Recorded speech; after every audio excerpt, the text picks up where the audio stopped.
Daniel उसके 3 अध्याय में हम देखते हैं, वहां पे इस देश में एक राजा था जिसका नाम था नेबूकदनेस्सर, और लिखा है नेबूकदनेस्सर राजा ने सोने की एक मूरत बनवाई जिसकी ऊंचाई 60 हाथ यानी 90 फुट और चौड़ाई 6 हाथ यानी 9 फुट की थी, और उसने उसको बेबीलोन के प्रांत के दूरा नामक मैदान पर खड़ा कराया। देखिए नबूकदनेस्सर उस समय जो है बेबीलोन का राजा था, और उस वक्त बेबीलोन जो है बहुत ही शक्तिशाली देश था, और उस देश का राजा नबूकदनेस्सर भी जो है पूरे संसार में जो है बहुत ही महान कहलाया गया था, और उसके जैसा कोई भी नहीं था, उसके जैसा कोई भी सामर्थी व्यक्ति नहीं था। और उसने क्या किया, जैसे यहां पे लिखा हुआ है कि उसने एक मूरत बनवाई, और जिसकी जो ऊंचाई थी करीब 90 फुट की थी। कितनी थी? 90 फुट, और उसकी चौड़ाई थी करीब 9 फुट। अब मुझे नहीं मालूम कि हमारे देश दिल्ली में जो कुतुब मीनार है उसकी क्या चौड़ाई है, क्या लंबाई है, किसी को मालूम है? जानकारी हो? कितने लोगों ने देखा कुतुब मीनार?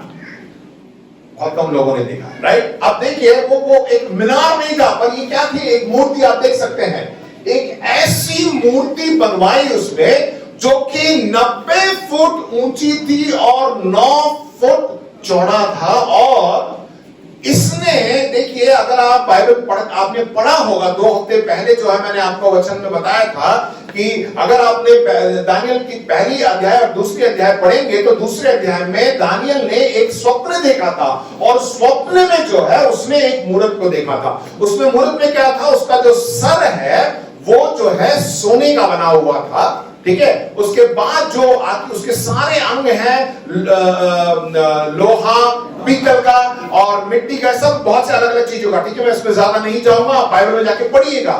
तो उसने उस जो स्वप्न में देखा था वो सिर्फ सर था जो सोने का बना हुआ था, परंतु यहां पर नबूकदनेस्सर राजा ने क्या बनाया कि पूरे मूरत को जो है उसने सोने का बनाया। अब जब इतना बड़ा देखते तो आपको लगेगा यार इतनी बड़ी सोने, इसको सोना मिला क्या? आपको ये मत सोचिए। उसमें क्या था कि जो अंदर जो है लकड़ी है और ऊपर से जो है उसमें सोने का क्या बोलते हैं उसको, ठीक है, बड़ा गया है, ठीक है, उसकी तरह बनाया गया। तो क्या दिखता है?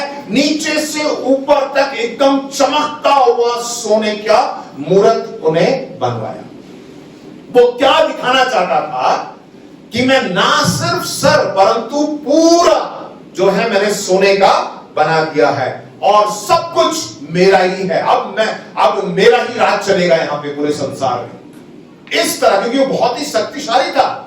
उसके समान, उस राजा के समान और कोई भी नहीं था, और उसने दिखाना चाहता था कि मेरे जैसा कोई नहीं है, और उसने इतनी बड़ी उसने एक मूरत को बनाई। देखिए आगे क्या हुआ, उसमें ऐसा लिखा है दूसरे वचन में, तब नबूकदनेस्सर राजा ने अधिपतियों, हाकिमों, गवर्नरों, जजों, खजांचियों, न्यायियों, शास्त्रियों आदि प्रांत के सब अधिकारियों को बुलवा भेजा कि वे उस मूरत की प्रतिष्ठा में आए जो उसने खड़ी कराई थी।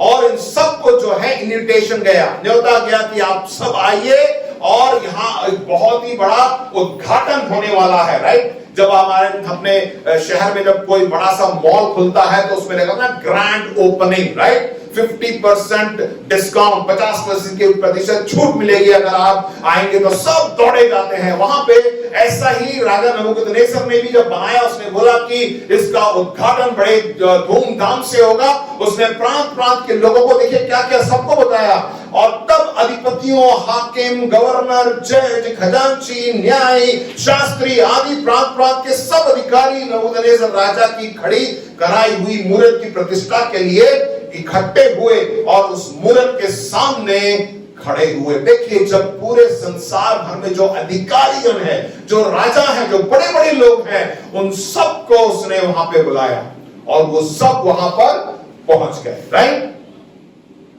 सबको उसने दिखाया, देखो मैंने इतनी बड़ी मूरत को खड़ा किया है, उसने वहां पे दिखाया। और सब लोग देखिए यहाँ पे इकट्ठे हुए हैं, और वो सब लोग मतलब आश्चर्यचकित हुआ। और राजा नबूकदनेस्सर से बोला कि वाह, देखो मैं ही राजा हूं, मैं ही, पूरे संसार में मैं ही मैं हूं, मेरे समान कोई भी नहीं है। राइट, इस तरह उसने वहां पर दिखाया। उसके बाद क्या हुआ देखिए, चौथे वचन में ऐसा लिखा है, तब ढिंढोरियों ने ऊंचे शब्द से पुकार कर कहा, हे देश देश और जाति जाति के लोगों और भिन्न भिन्न भाषा के बोलने वालों, तुमको यह आज्ञा सुनाई जाती है। क्या देखिए, जिस समय तुम नरसिंगे, बांसुरी, वीणा, सारंगी, सितार, शहनाई आदि सब प्रकार के बाजों का शब्द सुनो, तुम उसी समय गिर कर नबूकदनेस्सर राजा की खड़ी कराई हुई सोने की मूरत को दंडवत करो। और उसने सबको आज्ञा दी कि जब म्यूजिक बजेगा, जब उद्घाटन होगा, तब आप लोग क्या करना है, आप सबको दंडवत करना है। होता नहीं होता, आजकल कोई दुकान खुलती है तो डीजे लगता है, बजता, सब करे, सब करे, क्या म्यूजिक हो रहा है, म्यूजिक हो रहा है, सब जाएंगे, तो सब कुछ हो रहा है, बढ़िया। राइट, सो वहां पर भी ऐसे ही देखिए, अभी ये मत सोचिए कि 2022 में ही जो ये सब होता था, उस समय भी होता था। ये प्रभु यीशु मसीह के जन्म से पहले का ये सच्ची घटना है। राइट, और वहां पर जो है ये सब बातें हो रही है। और उसने कहा कि जो है जब म्यूजिक बजेगा, जब आप सब सुनेंगे तो आपको क्या करना है, दंडवत करना है। वहां पर देखिए मीडिया भी थी, राइट, सब कवर करने के लिए होता ना, मीडिया समझते ना आप लोग, कैमरा वाले, वीडियो कैमरा, हर चैनल के लोग भी खड़े थे, सब कि क्या होने वाला है हम देखेंगे। देखिए, म्यूजिक वाले भी थे, मीडिया पूरा कवरेज कर रहा है, पूरे संसार भर के लोग वहां पे जो है, बड़े बड़े अधिकारीगण वहां पे हैं, और सब लोग वहां पे एकत्रित हुए हैं। और वहां क्या है, आपको दंडवत करना है।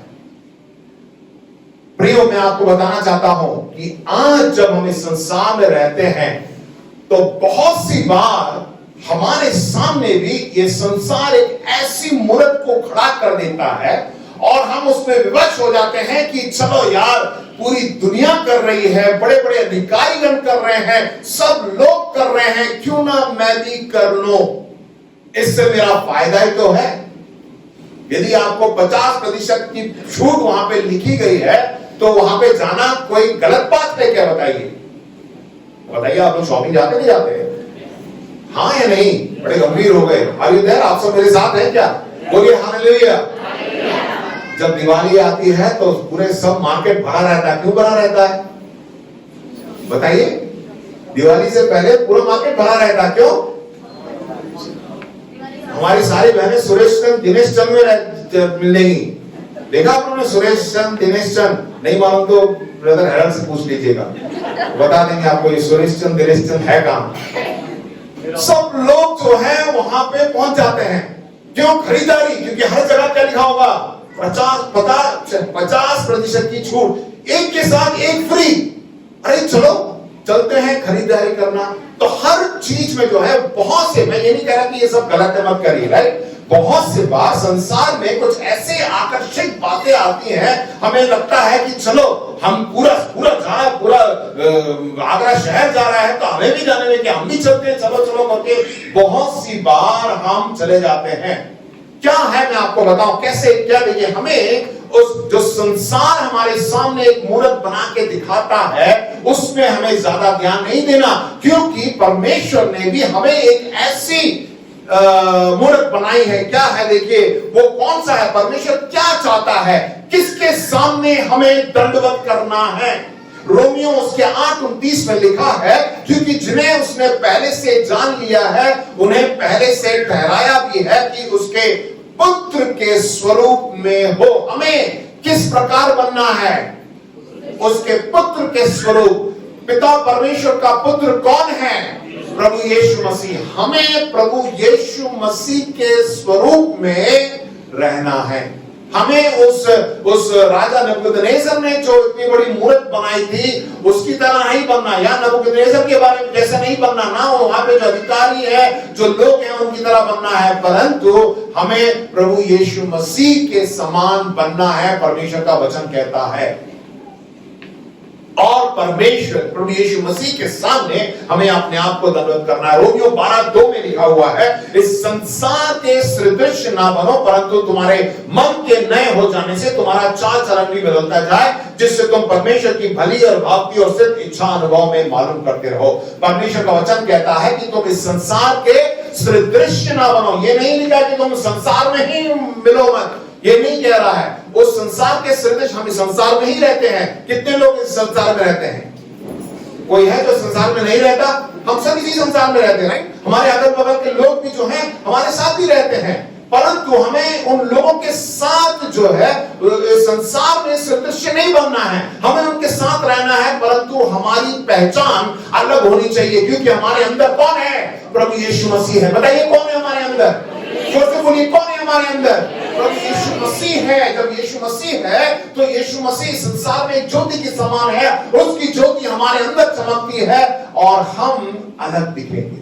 इस अंधकार से भरे संसार में प्रभु यीशु मसीह की ज्योति हमें चमकनी चाहिए। अब देखिए, यहाँ पे जब मुर्द को खड़ा किया और सब ने वहां पे दंडवत किया, मतलब यही कह सकते हैं कि सरकार, क्योंकि राजा नबूकदनेस्सर ही सरकार था और उसने कहा कि अब सबको दंडवत करना है। बहुत सी बार हम जब यहाँ पे रहते हैं तो सरकार हो या हमारी अधिकारीगण हो और कुछ नियम और कानून लेके आते हैं। मैं ये नहीं कह रहा कि उसको आपको तोड़ना है, परंतु बहुत से ऐसे बातें आ जाती हैं और हमें उस पे जो है दबाव डाला जाता है कि आपको ऐसा करना है। देखिए 2 साल पहले हम सब ने जो है कोरोना काल से निकल के हम सब आए हैं, आए नहीं, ये बताइए, राइट? और आप चाहे आपने निर्णय लिया हो या ना निर्णय लिया हो, परंतु हम सबको वैक्सीन लेना पड़ा। या कोई है जिसने वैक्सीन नहीं लिया? कोई बात नहीं, हाथ में खड़ा करिए।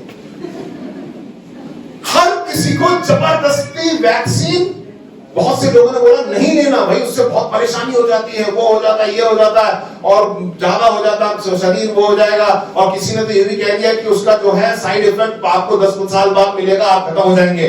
और सबको घबराहट हो गई। बहुत से ऐसे लोग थे जिन्होंने लगवाया और 2 दिन बाद जो है वो खत्म हो गए। देख कर बहुत डरना, हम सबको भी डर लगा, यार ये क्या है, पता नहीं क्या डाल रहे हैं, क्या वैक्सीन है। परंतु आज देखिए हम सब यहाँ बैठे हैं, लगवा के बैठे हैं, क्योंकि सरकार की ओर से ये एक आज्ञा थी, हमें मानना ही पड़ेगा। क्या करें, लगवा दिया। बिना सर्टिफिकेट के आपको राशन नहीं मिलेगा, बिना सर्टिफिकेट के आप एक शहर से दूसरे शहर में ट्रेन में नहीं जा सकते, हवाई जहाज में नहीं उड़ सकते, तो क्या करेंगे, लगवाना ही पड़ेगा। उसमें बहुत से माहिर लोग हैं जिन्होंने नहीं लगवाया, सर्टिफिकेट निकलवा दिया। ये बहुत गलत है, वो भी आपने गलत काम किया है, राइट? नहीं लगवाया, कोई बात नहीं, बोलिए नहीं लगवाया, पर आपको झूठा सर्टिफिकेट निकालने की क्या जरूरत थी? वो गलत है, ठीक है? तो क्या है कि बहुत से ऐसे, देखिए ये तो शुरुआत है, अब अंत में धीरे धीरे जो है, हम सबको मालूम है कि अंत के समय में हम जी रहे हैं, राइट? और आने वाले दिन में ऐसी बातें, बहुत ऐसी घटनाएं घटेंगी। बाइबल में लिखा है, यदि आपको डर लगता है तो आप डरिए मत, क्योंकि बाइबल पढ़िए, आपको मालूम पड़ेगा। आज ये पूरे संदेश के बाद आपको मालूम पड़ जाएगा कि हमारा क्या होगा, राइट? आपको डरने की जरूरत नहीं है, परमेश्वर हमारे साथ है। बहुत से ऐसे नियम और कानून लागू होंगे, क्या हमें उसके सामने दंडवत करना है या नहीं करना, ये हमारे हाथ में है। बहुत सी बार हमें, अगर जब हम नहीं करते हैं तो हमें उसका फल भी भोगना पड़ेगा। वैसे नहीं लगवाया और आप एयरपोर्ट गए या स्टेशन, रेलवे स्टेशन गए, आप बोलेंगे सर आपने, आपका सर्टिफिकेट नहीं है, आप नहीं जा सकते, तो नुकसान हो जाएगा, आपको नहीं जा सकते, नुकसान झेलना पड़ेगा। परंतु हमें उस संसार के सामने दंडवत नहीं करना है। जो कोई गिरकर दंडवत ना करेगा वो उसी घड़ी धधकते हुए भट्टे के बीच में डाल दिया जाएगा। आप बताइए, अगर आपसे बोला जाए कि अब तुम दंडवत नहीं करोगे, तुम्हें उस आग के कुंड में डाल दिया जाएगा, तो आप क्या करेंगे? नहीं डाल दो भैया, डाल दो, ऐसे किधर डालना है, दूसरा तीसरा चौथा पांचवा डाल दो, एक साथ ही डाल दो ना, बोल देते हैं बड़ी आसानी से। परंतु देखिए हम आगे देखेंगे। अब देखिए क्या हुआ 7वें वचन में, इस कारण उस समय जो सब जाति के लोगों को नरसिंगे, बांसुरी, वीणा, सारंगी, सितार, शहनाई आदि सब प्रकार के बाजों का शब्द सुन पड़ा, त्यों ही देश देश और जाति जाति के लोगों को और भिन्न भिन्न भाषा बोलने वाले ने गिर कर उस सोने की मूरत को जो नबूकदनेस्सर राजा ने खड़ी कराई थी दंडवत की। और यहाँ पे बहुत देखिए सब लोग जो है उन्होंने दंडवत किया और म्यूजिक बाजे बजे और सब लोगों ने दंडवत कर दिया। अब देखिए आगे यहाँ पर दानियल के 3 मित्र थे साथ में, और 8वें में इसमें लिखा हुआ है, उसी समय कई एक कसदी पुरुष राजा के पास गए और कपट से यहूदियों को चुगली किया। देखिए क्या हुआ, ये आपको अगर 2 हफ्ते पहले के वचन को याद है तो मैंने बताया था कि दानियल उसके जो 3 दोस्त थे उन सबको राजा ने देखा कि अरे तो विद्वान है, सबसे 10 गुना बहुत ही अधिक इनके पास ज्ञान है। तो उसने क्या किया, उनकी पदोपद को ऊंचा कर दिया। जब पद को ऊंचा किया तो यहाँ पर कुछ लोग कसदी पुरुष भी थे। ये कोई ऑफिस में होता नहीं होता कि और आपके जो आपका मित्र है उसको जब प्रमोशन मिल जाता है, अरे यार इसने क्या किया कि यार ये आगे निकल गया मुझसे, तो आप क्या करते हैं, हमेशा कैसे ना कैसे करके इसको खींचना पड़ेगा यार, कुछ ना कुछ लगा के टांग अड़ाएंगे, इसको नीचे करना है, ये कैसे मुझसे आगे बढ़ गया। ये सबके अंदर होता है, अरे यार मेरे साथ ही तो भर्ती हुई है और ये आगे बढ़ गया। और हम जो है हम क्या करते हैं, इसको कैसे ना किसी ना कहीं जाके फंसाना पड़ेगा। और यहाँ पे जो कसदी पुरुष थे उन्होंने क्या किया, वो राजा के पास गए। उन्होंने क्या दिखा, राजा से क्या बोला कि वे नबूकदनेस्सर राजा से कहने लगे, हे राजा तू चिरंजीवी रहे, हे राजा तूने तो यह आज्ञा दी कि जो मनुष्य नरसिंगे, बांसुरी, वीणा, सारंगी, सितार, शहनाई आदि सब प्रकार के बाजों को शब्द सुने वह गिर कर उस सोने की मूरत को दंडवत करे, और जो कोई गिरकर दंडवत ना करे तो धधकते हुए आग में के भट्टे में बीच में डाल दिया जाएगा। अब ये जो कसदी पुरुष थे ये इनके साथ ही शाद्राक, मेशक, अबेदनेगो दानियल के दोस्त थे, उन्हीं के साथ थे, और उनको जाके उन्होंने चुगली की। क्या कहा, देख शाद्राक, मेशक, अबेदनेगो नामक कुछ यहूदी पुरुष हैं जिन्हें तूने बेबीलोन के प्रांत के कार्य के ऊपर नियुक्त किया है। ठीक है, उनको प्रांत के ऊपर उनको जिम्मेवारी दी है, आपको एक प्रमोशन दिया है। उन पुरुषों ने हे राजा तेरी आज्ञा की कुछ चिंता नहीं की, वे तेरे देवता की उपासना नहीं करते और जो सोने की मूरत तूने खड़ी कराई है उसको दंडवत नहीं करते। देखिए इतनी बड़ी भीड़ है, उसमें 3 लोग दंडवत नहीं करेंगे तो किसी को मालूम पड़ेगा, बताइए, हाँ मालूम पड़ेगा, हाँ या नहीं बोलिए, नहीं मालूम पड़ेगा। परंतु हम भी जब हम सोचते हैं कि नहीं हम प्रभु यीशु मसीह के ही आराधना करेंगे, प्रभु यीशु मसीह के ही पीछे चलेंगे और आप अपने आप को सुरक्षित रखते हैं, परंतु क्या होता है कुछ लोग हैं पीछे से, अरे मालूम है, अरे वो पादरी साहब टोनी जॉन, अरे वो चंदन भाई जो उधर सुल्तानपुरा में रहते हैं, अरे इन्होंने नहीं किया, किसी को नहीं मालूम। परंतु जो है बहुत से ऐसे लोग हैं, सबकी नजर रहती है उन पे। आप मत सोचिए कि आपको कोई नहीं देख रहा है। आप इस ग्रैंड होटल में हॉल के अंदर आए तो आपको ऐसा लगता है कि किसी ने नहीं देखा, आप बाहर जाएंगे ना सब आपको पहचानते हैं। बताएंगे किसी दिन आपका सब्जी वाला ही बोलेगा, अरे बहन जी आप वहां जाती है ना ग्रैंड होटल में हरिद्वार को, देखा है हमने आपको, वही शौक चल यार, इसको कैसे मालूम। सब जानते हैं, दुनिया की नजर हमारे ऊपर है क्योंकि हम विशेष लोग हैं। वो देखते हैं कि ये लोग, क्योंकि देखिए अच्छा है, ये मत घबराइए मत। अगर इसीलिए मैंने कहा कि पहले 2 हफ्ते पहले बताया कि अपने आप को जो है आपको क्या करना है, एक ईमानदारी से जीवन बिताना है। ये मत सोचिए कोई नहीं देख रहा है, सब लोग की नजर आपके ऊपर है, आपका कैसा बर्ताव है, आप लोगों के साथ कैसे बातें करते हैं, कैसे बोलते हैं, कैसे चलते हैं, आपका व्यवहार कैसा है, उसी से जो है आप सुसमाचार को बता सकते हैं। आमीन, हालेलुया। सबकी नजर आपके ऊपर है। तो क्या हुआ, जब उन्होंने जाके चुगली की और आगे हम देखते हैं कि इन्होंने जो है, अब राजा देखिए क्या हुआ, उन्होंने कुछ भी वहां पे किया। अगर परमेश्वर की ज्योति हम में चमकती है तो उसको आप छुपा नहीं सकते। हम सब ने कहा कि हमारे अंदर प्रभु यीशु मसीह है, राइट। आप बोलते हैं प्रभु यीशु मसीह मेरे अंदर है, राइट, तो उसकी ज्योति भी हमारे अंदर है। क्या आप उस ज्योति को छुपा के रख सकते हैं? उसके ऊपर ढक के रख देंगे तो क्या होगा? कहीं ना कहीं से तो रोशनी निकलेगी निकलेगी, आप अपने आप को छुपा नहीं सकते। तेरे वचन में ऐसा लिखा हुआ है, तब नबूकदनेस्सर ने रोष और जलजलाहट में आकर आज्ञा दी कि शाद्रक मेशक अबेदनगो को लाओ। तब वे पुरुष राजा के सामने हाजिर किए गए। देखिए यहाँ बहुत अच्छी बात है, वहां पे राजा नबूकदनेस्सर ने उन लोगों की बात को ऐसे ही नहीं मान लिया। उसने कहा कि इन तीनों को पहले बुलाओ, मैं इनसे बातें करूंगा और बातें करूंगा। और उन तीनों को वहां पे बुलाया गया। नबूकदनेस्सर ने उनसे पूछा, हे शाद्रक मेशक और अबेदनगो, हिंदी में वचन नहीं लिखा हुआ, उसमें लिखा है, क्या ये सत्य है कि तुम लोग जो मेरे देवताओं की उपासना नहीं करते? क्या तेरी खड़ी कराई हुई सोने के मूर्त को दंडवत नहीं करते? तो क्या तुम जानबूझकर ऐसा करते हो? उन्होंने प्रश्न पूछा। राजा नबूकदनेस्सर ने तीनों को बुलाया और उनसे पूछा, क्या ये सच है? ये लोग जो कह रहे हैं वो सही है या नहीं? क्या ये सच है? प्रभु यीशु मसीह कौन है? सच्चाई है। और हम कहते हैं कि प्रभु यीशु मसीह मेरे अंदर है, तो हमारा जीवन कैसा होना चाहिए? एक सच्चाई का जीवन होना चाहिए। और बहुत सी बार संसार हमसे पूछेगा कि क्या ये सत्य है, क्या ये सच है?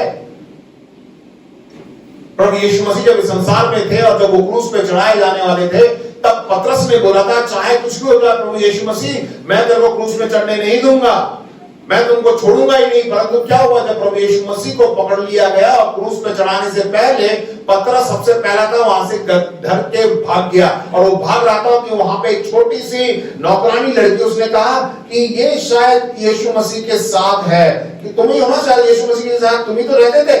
पतरस फड़क से क्या बोला, अरे नहीं नहीं नहीं नहीं, मैं तो नहीं हूं। जब ऐसा संकट आ जाता ना, बहुत से बार हम भी बोलते हैं, नहीं नहीं नहीं, अरे क्या ग्रैंड डॉक्टर, क्या विक्ट्री चर्च, क्या प्रार्थना दुआ, हमें नहीं मालूम, मैं तो नहीं जानता, हम तो जाते ही नहीं, हम तो जाते, हम तो यहीं रहते हैं।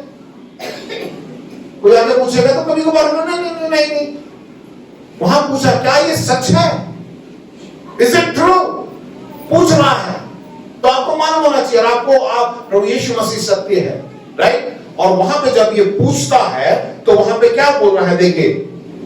और वो ये तीनों जो है किसी नौकरानी के सामने या नौकर के सामने नहीं है, ये एक राजा के सामने है। कौन है राजा? पूरे संसार में शक्तिशाली एक राजा है, उसके सामने खड़े होके वो राजा सीधा आपसे पूछ रहा है। प्रिय भाई बहनों, संसार में कभी कभार ऐसा होगा, आपके सामने कुछ ऐसे बड़े अधिकारी होंगे, बहुत ही शक्तिशाली व्यक्ति होगा, चाहे कोई भी हो, वो आपसे पूछेगा, क्या तुम प्रभु यीशु मसीह को मानते हो? क्या आप सच बोलेंगे? यहां पर जब उनसे पूछा गया और सब कुछ वहां पे वास्तविक था, राजा सचमुच का वहां पे राजा था, और सचमुच में वहां पे म्यूजिक भी बज रहा था, और सचमुच में जो है उनके ऊपर दोष भी लगाया गया था, और सचमुच में धड़कती हुई आग भी वहां जल रही थी। वहां पे आपको दिख रहा है कि हाँ आग जल रही है, अगर मैं मना करूं, हाँ बोल दो सच्चाई, तो क्या होगा? तुरंत मुझे वहां पे डाल देंगे, और सब कुछ वहां पे सत्य है। प्रिय भाई बहनों, ऐसे परिस्थिति में मैं आपको विश्वास दिलाना चाहता हूं, मैं चाहता हूं कि आप विश्वास करें कि हमारा प्रभु यीशु मसीह भी वास्तविक है, वो भी सच्चा है।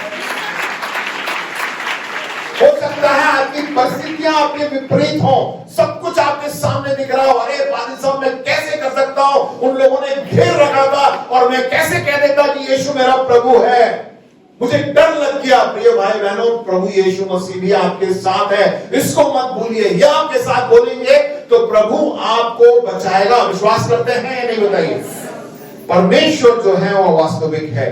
15 वचन में ऐसा लिखा है, यदि तुम अभी तैयार हो, और राजा बोलता है कि जब नरसिंह, बांसुरी, बीना, सारंगी, सितार, शहनाई आदि सब प्रकार के बजों को शब्द सुनो, और इसी क्षण गिरकर मेरी बनवाई हुई मूर्त को दंडवत करो तो बचोगे। यदि तुम दंडवत ना करो तो उसी घड़ी धड़कते हुए भट्टे के बीच में डाले जाओगे। फिर ऐसा कौन देवता है जो तुमको मेरे हाथ से छुड़ा सके? उसने, राजा नबूकदनेस्सर ने इन तीनों लड़कों को बोला, अभी इसी वक्त मैं सब कुछ तैयार कर रहा हूं, जैसे पहले बजा था म्यूजिक, वैसे भी मैं म्यूजिक बजा रहा हूं, वही माहौल बना रहा हूं। तुम्हें क्या करना है?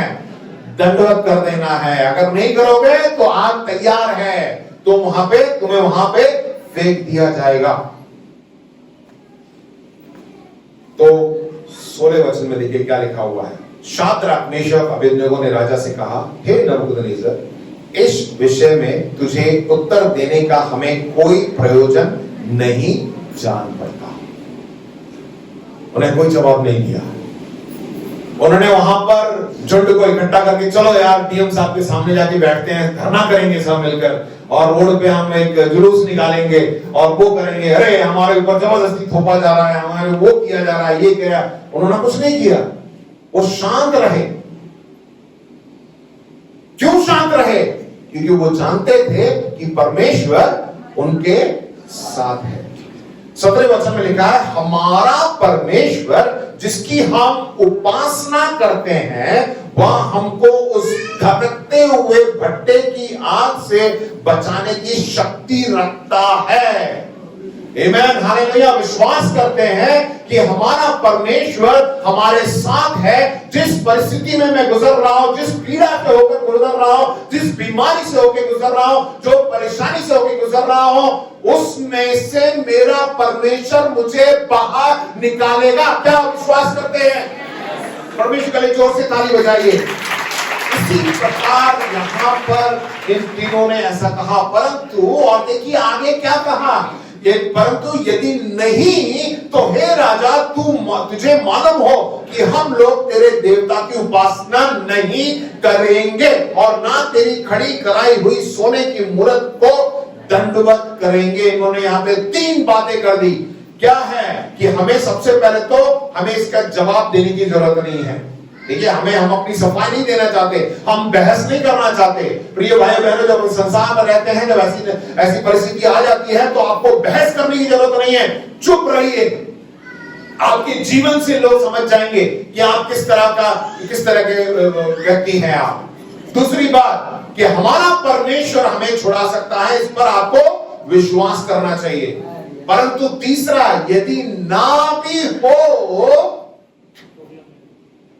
अय्यूब में क्या, अय्यूब एक व्यक्ति था, परमेश्वर का दास था। उसने क्या लिखा 13-15 में देखिए, उसने बताया, उसने बोला कि though he slay me yet will I trust him। बात तुझे घात करेगा, तुझे कुछ आशा नहीं, तो भी मैं अपनी चाल चलन का पक्ष लूंगा। मतलब उसने कहने का मतलब यह है कि मुझे परमेश्वर के लिए मरना भी पड़े तो मैं उसको छोड़ूंगा नहीं, उसको मैं हमेशा पकड़े रहूंगा। चाहे मुझे मरना भी पड़े, मैं यीशु को नहीं छोड़ूंगा। प्रिय भाई बहनों, बहुत सी बार मैं कुछ ही समय में इसको समाप्त करूंगा और मैं चाहूंगा कि इसका जो दूसरा भाग है मैं अगले इतवार या उसके बाद जो है बताऊंगा। आप लोग बने रहिएगा।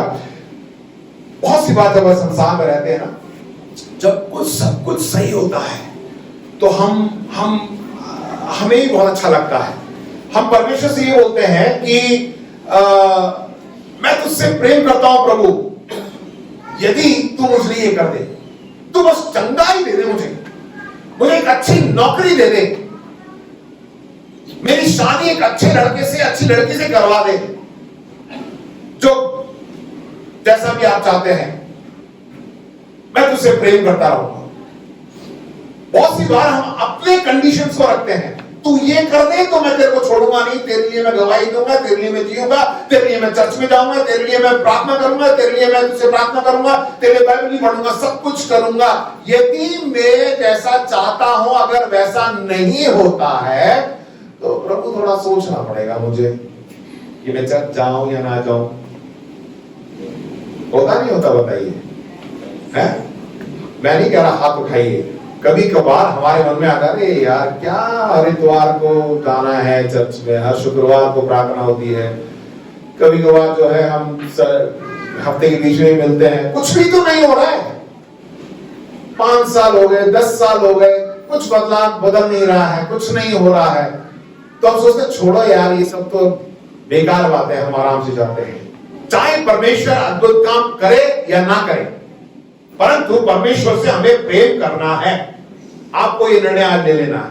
परमेश्वर चाहे मेरी प्रार्थना को सुने या ना सुने, परंतु मैं परमेश्वर से प्रेम करूंगा। क्या आप बोलना चाहते हैं? आमीन। चाहे कुछ भी हो जाए, मैं परमेश्वर से प्रेम करूंगा, मैं प्रभु यीशु मसीह से प्रेम करूंगा। अगर ऐसा नहीं है तो आप, हो सकता है आप संसार से प्रेम करें। अगर परमेश्वर का प्रेम आपके अंदर नहीं है तो आपका क्या उसका विपरीत होगा, संसार का प्रेम होगा। और वचन में क्या लिखा हुआ है, पहला यूहन्ना 2:15 में, तुम ना तो संसार से और इस संसार की वस्तुओं से प्रेम रखो, यदि कोई संसार से प्रेम रखे तो पिता का प्रेम नहीं है। आप चाहते हैं कि मुझे संसार भी चाहिए और मुझे प्रभु भी चाहिए। आप तो वही मैं हमेशा बोलता रहता हूं, एक पांव जो है एक नाव पे रख लिया, दूसरा पांव जो है किस पे रख लिया, दूसरे नाव पे रख लिया, बताइए क्या होगा, आपको मालूम है? कैसे गिरेंगे? आप घर पे जाके ट्राई करके देखिएगा, ठीक है? कह रहे यहाँ पे कोई नाव वाव तो नहीं है, एक पांव इधर रखा है, एक पांव एक पे रखा है, दोनों नाव पे रख के आप सोच रहे कि दोनों का मजे लूंगा।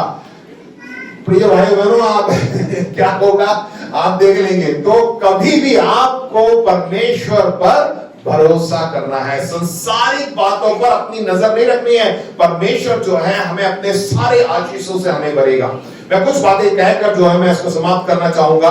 बहुत सी बात जो है हम संसार की बातों हमें जो है वास्तविकता में जीना है। आप कहेंगे पादरी साहब ने ये सब बातें तो कह दी हैं, परंतु क्या ये संभव है संसार में? क्या मैं इस तरह जी सकता हूं?